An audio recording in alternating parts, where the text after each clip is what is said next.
30 seconds and counting.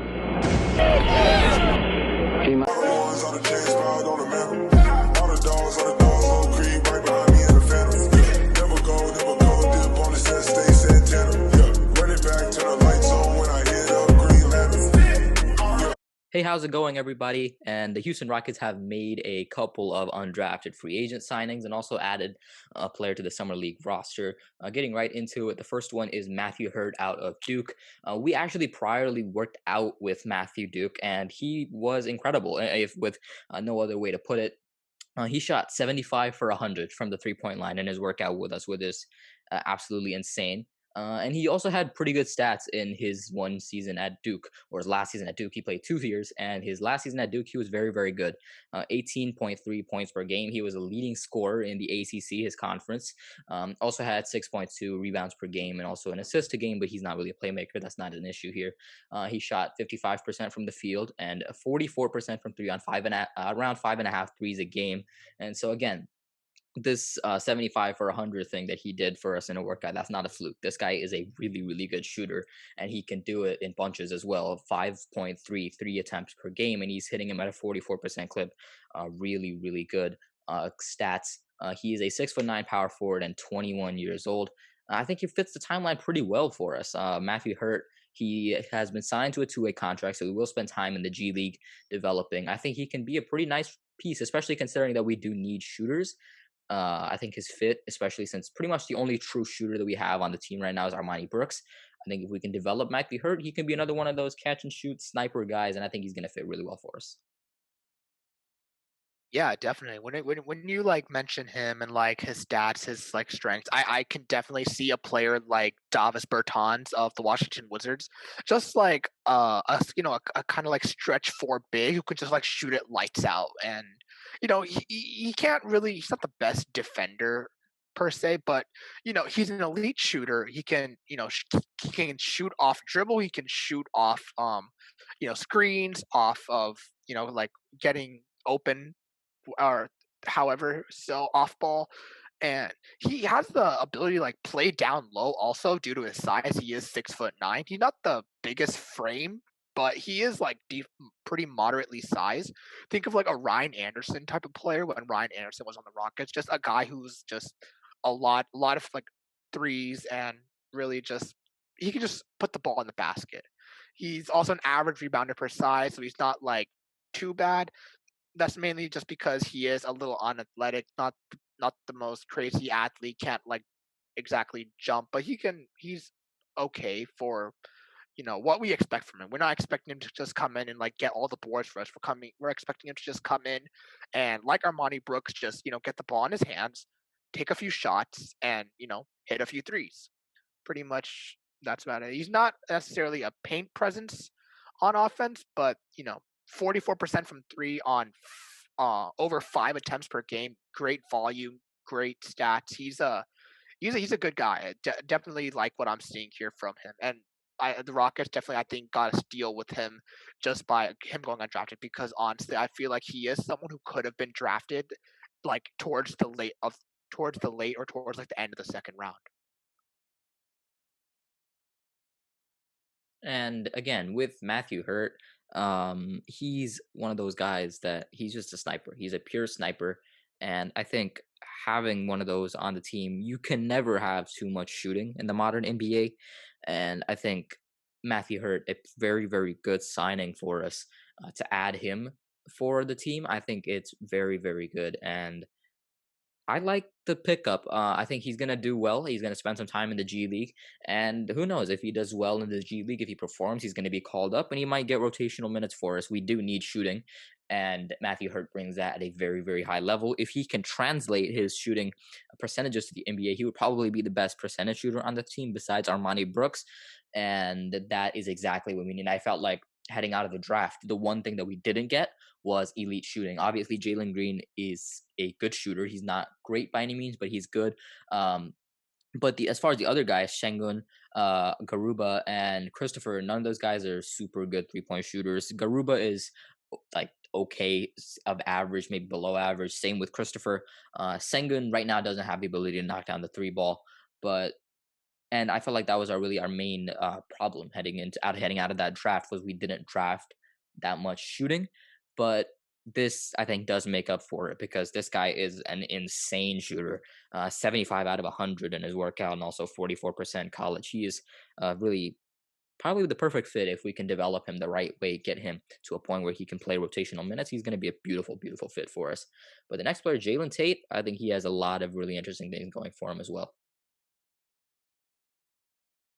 Right, Jalen Tate. Does that sound familiar? Oh yeah, he's Jay Sean Tate's brother. We as Rockets fans love him, love Tate, and the fact that his brother is here, I having two Tates on the same team, your favorite player is gonna be clamped up. I am sorry, but the NBA better watch out.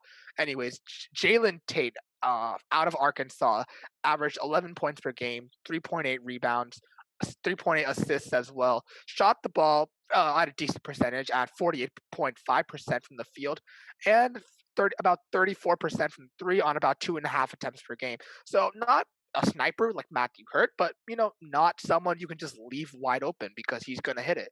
He's 6'6", so he's taller than Jay Sean Tate. Okay, kind that's interesting. And he's 23 years old. Tate is, I believe, 25. So, you know, I feel like both of them, being like very similar players. Just I think Jalen Tate's like a little bit of a shooter than Jay Sean is, but you don't know. Maybe Jay Sean's been working on it a lot this summer, which I hope he has. And yeah, J- J- having that mentality, having that chemistry, these guys probably like grew up playing together in the driveway. They probably know each other's game better than anyone else. I would definitely. I'm definitely happy that the Rockets are giving him a chance in the summer league to prove himself. If he comes out and if the Rockets see another Jay Sean Tate, then I there's no doubt about it. He's going to be signed to a full contract for the rest of the year. Yeah, and with no real comparisons to his brother or anything like that, the brothers do play very similarly. Much like his older brother Jay Sean, Jalen Tate is a Swiss Army knife. He can do a little bit of everything. He can put the ball in the basket, he can play make for others, he can rebound the ball, he can shoot the three-pointer, he can cut to the basket. He can do pretty much everything that his brother can, just like Jay Shante, he can do a little bit of everything. He's a decent scorer off the dribble, and he's an excellent player off the ball. So that's cutting to the basket, that's rolling on pick and rolls. Maybe if you want to do like a guard pick and roll, pick and pop, something like that. He's a very, very good off ball player on the offensive side of the ball. And a little bit more of a trivial thing, he is pretty good at drawing charges, but we've seen how valuable those can be in late game situations, especially when you have guys who are predominantly paint present, guys like Joel Embiid, Giannis Antetokounmpo, those guys having a guy who can draw charges. We saw how critical it was in the Nets Bucks series where you had Blake Griffin, who he is, I think, at the top of the league in drawing charges. He came up big in a lot of situations when he drew charges on Giannis Antetokounmpo driving to the paint. Those came up absolutely huge, and so it's a more underrated skill set, but it is a skill that can come up very, very big in clutch time moments, something like that. And it's a good skill to have heading into the league. There are some weaknesses to Jalen Tate.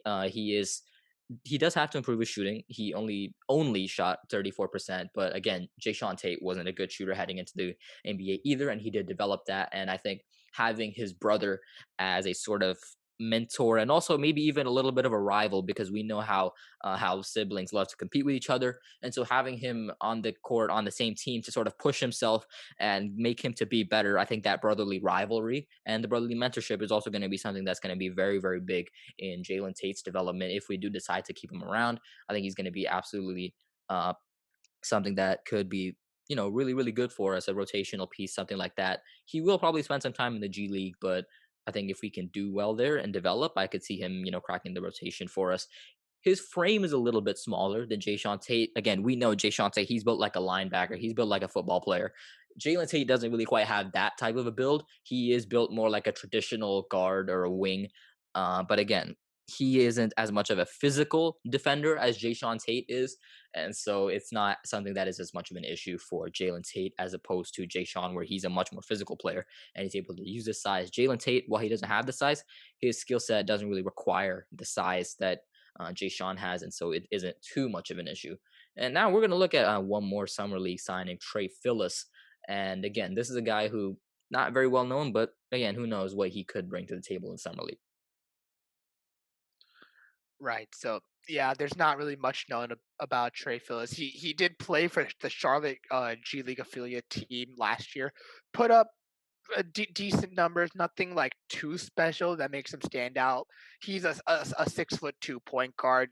If the Rockets do decide to pick him up, he would be like a third string, just point guard that they can just bring up in probably in case of like injuries, like if DJ Augustine, John Wall, Kevin Porter Jr. are like injured, then they can just bring him in for some ball handling, for some distribution, and all. But I want to quickly take a look at our potential summer league roster. So of course, we would have our four rookies here: Jalen Green, Alfred Sengun, Josh Christopher, and I think Garuba. At least for like the start of the summer league, might be a little bit.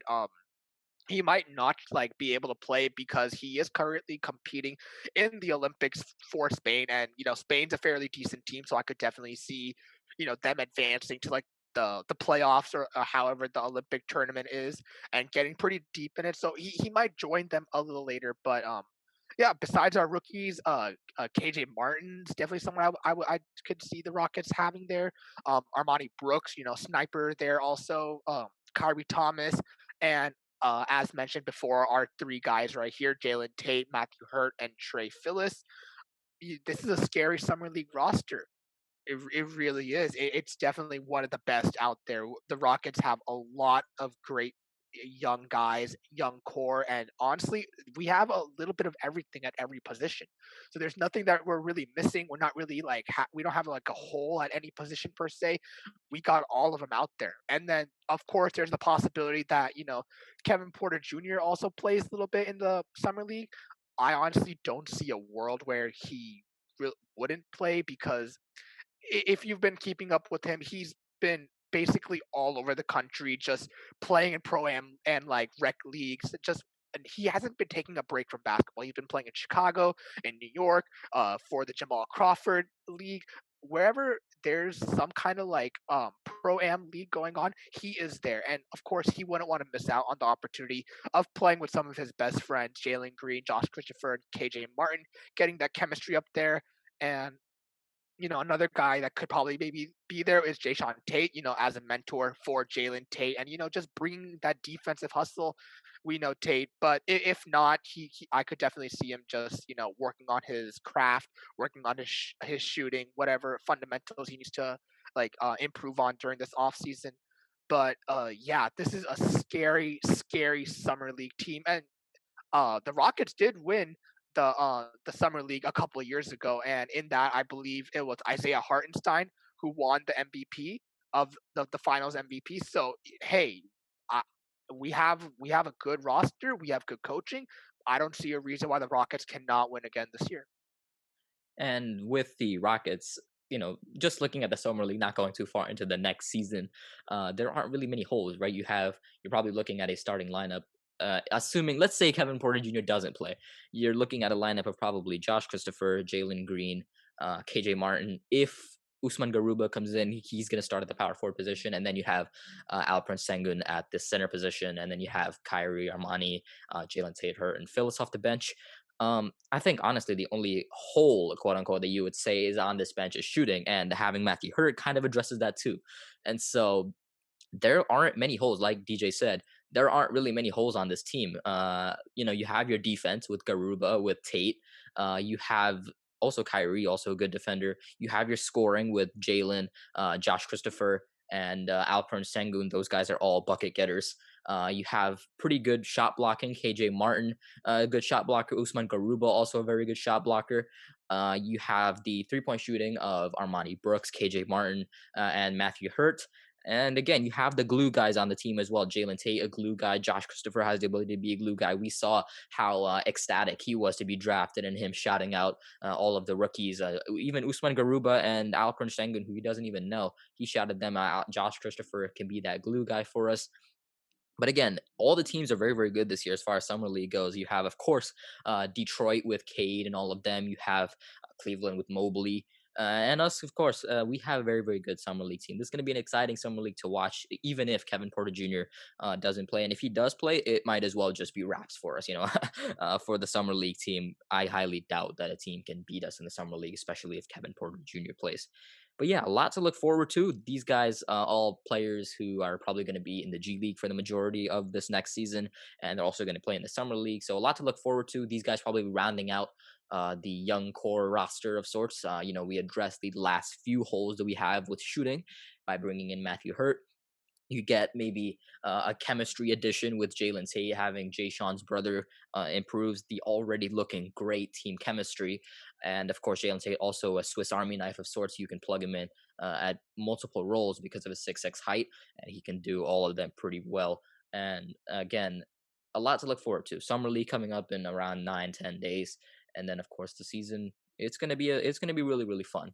But yeah, this is probably the last final signings that are going to happen before, of course, free agency on August 2nd. And with that, you're probably looking at Kelly Olynyk, what happens with him, David Nwaba, Sterling Brown, and all those guys. It's going to be very, very interesting to watch what happens. A lot can change over these next few days, and it's all going to be very, very interesting. Look forward to, and we'll all cover it here, of course. And that wraps it up. Again, thanks for watching. We appreciate it. And as always, make sure to like, subscribe, and turn on post notifications. I'm Joel, and I was joined here today by DJ. Thanks for watching, and we'll see you in the next one. Peace.